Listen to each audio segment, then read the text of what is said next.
सुलेमान कश्मीरी की जानिब से अवामी एक्शन कमेटी समानी और दीगर दोस्तों को ख़ुसूसी तौर पर दावत दी गई। उस दावत का एहतमाम बरोठियाँ के मकाम सूना वैली के खूबसूरत तरीन सियाहती पॉइंट पे हुआ, जहाँ इस वक्त मौजूद हैं आबद असलम, उनके साथ दीगर साथी शुरका और दीगर मेहमानान। तो हम दीगर तफसीलात आपको अगले लम्हों देते हैं। सियाहती मकाम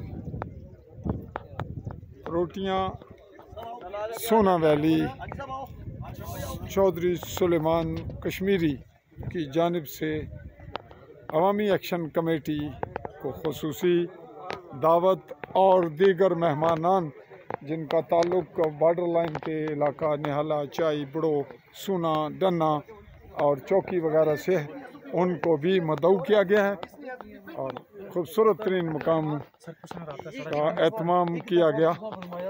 इस वक्त महफ़िल गुफ्तगू हैं, मेहमानान जो आ रहे हैं उनको खुश आमदीद कह रहे हैं। चलिए आपसे मैं अगले लम्हों अगले क्लिप में फिर बात करता हूँ। चाहूँगा पाकिस्तानी ज़ेर कब्ज़ा जम्मू कश्मीर के गरबी जम्मू के ज़िला बिम्बर की तहसील समानी के सियाहती मकाम बॉर्डर लाइन के करीब सूना वैली से इजाज़त।